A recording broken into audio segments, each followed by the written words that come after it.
کرک میں امن دشمنوں کا وار، دہشت گردوں کی پولیس موبائل پر فائرنگ، حملے میں 5 پولیس اہلکار شہید۔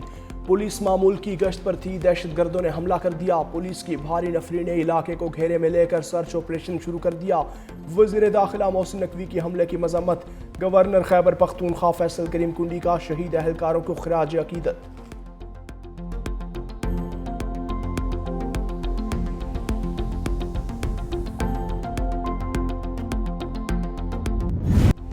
قومی ایئر لائن کے 75% حصص فروخت کرنے کی منصوبہ بندی، بولی کا پہلا مرحلہ مکمل، 3 بڑے بزنس گروپس نے بڈز جمع کروا دیں۔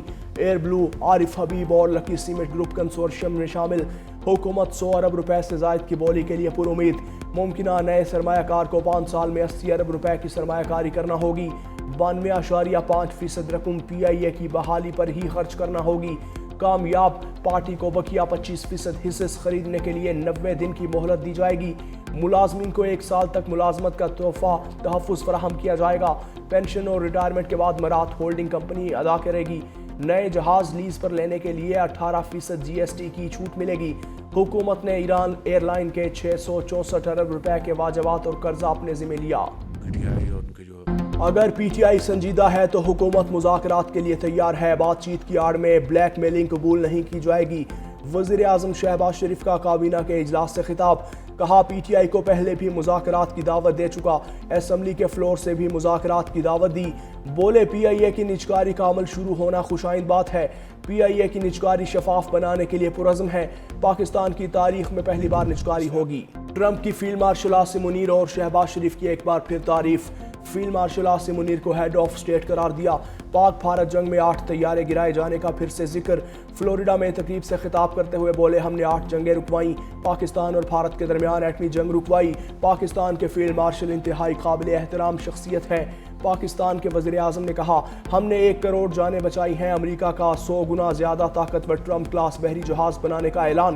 صدر ٹرمپ نے کہا کہ 15 آبدوزیں بنائی جا رہی ہیں، چین اور روس کوئی مقابلہ نہیں کر سکتا، دنیا بھر میں امریکہ کے دشمنوں کو خوف زدہ کریں گے۔ آبدوز سازی میں امریکہ کسی بھی ملک سے 15 برس آگے ہے۔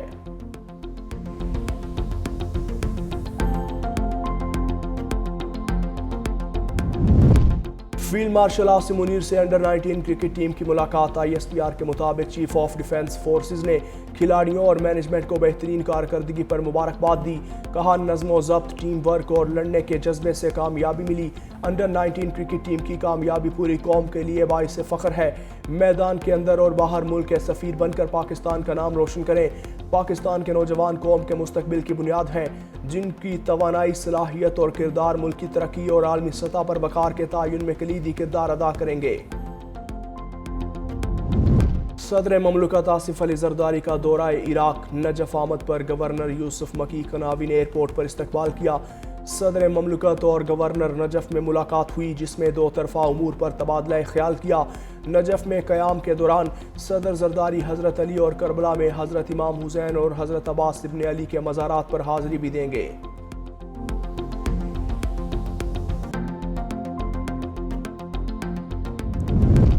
بھارت سے کشیدگی میں اضافہ، بنگلہ دیش نے نئی دلی میں کونسلر اور ویزا سروسز معطل کر دیں۔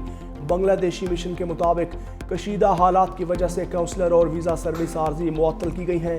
بنگلہ دیشی میڈیا کا کہنا ہے کہ 2 روز پہلے ہائی کمیشن کے سامنے احتجاجی مظاہرہ کیا۔ بھارتی مظاہرین نے ہائی کمشنر کو قتل کی دھمکیاں دی تھیں۔ بھارتی میڈیا کے مطابق بھارت نے بھی 1 روز پہلے چٹاگانگ ویزا سینٹر بند کر دیا تھا۔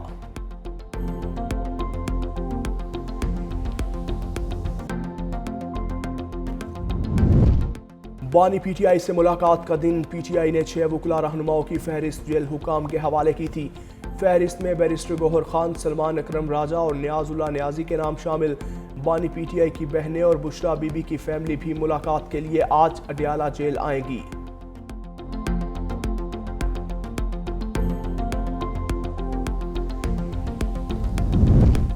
ڈسٹرکٹ اینڈ سیشن کورٹس اسلام آباد نے 9 مقدمات میں بانی پی ٹی آئی اور بشرا بی بی کی گرفتاری رکوا دی۔ عدالت نے بانی پی ٹی آئی اور بشرا بی بی کی ضمانت میں 27 جنوری تک توسیع کر دی۔ بانی پی ٹی آئی کو آئندہ سماعت پر عدالت یا ویڈیو لنک کے ذریعے پیش ہونے کی ہدایت، عدم دستیابی کے باعث دلائل نہ ہو سکے، مقدمے کی سماعت ملتوی کر دی گئی۔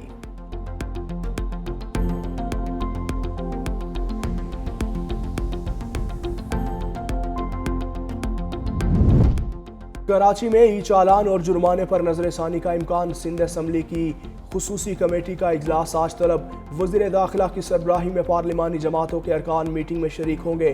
کمیٹی ای چالان پر شہریوں کے تحفظات اور شکایات کا جائزہ لے گی۔ کمیٹی ای چالان، ٹریفک ریگولیشنز اور جرمانوں پر سفارشات حکومت کو دے گی۔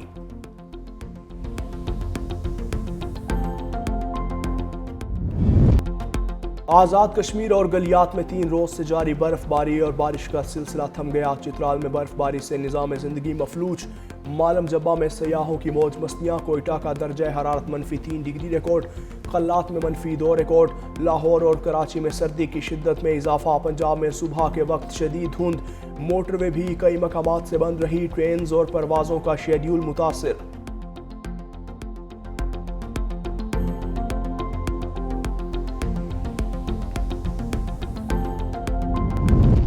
لاہور میں اسموک کے خاتمے کے لیے فیصلہ کن اقدامات، انوائرمنٹل پروٹیکشن اتھارٹی نے اوپن فوڈ آؤٹ لیٹس اور باربیکیو پوائنٹس کے خلاف کریک ڈاؤن کا دائرہ وسیع کر دیا۔ 60% سے زائد مقامات پر سیکشن ہوڈز نصب قواعد کی خلاف ورزی پر متعدد دکانوں کو سیل کر دیا۔ سینئر صوبائی وزیر مریم اورنگزیب کے مطابق سیکشن ہوڈز نہ ہونے کے لیے زیرو ٹالرنس ہے۔ حکومتی اقدامات سے فضائی آلودگی میں واضح کمی ریکارڈ ہوئی۔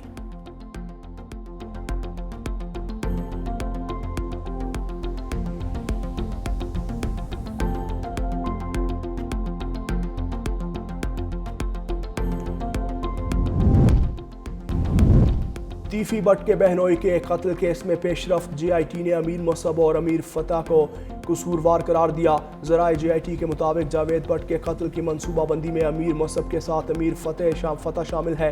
مقدمے میں نامزد ایک ملزم عارف بھٹی تاحال منظر سے غائب۔ امیر مصعب کے شوٹر کو ٹاسک دیتے وقت امیر فتح بھی موجود تھا۔ امیر فتح بھی 24 دسمبر تک ضمانت پر ہیں۔ پولیس کی جانب سے ضمانت خارج کرانے کے لیے درخواست دائر کی جائے۔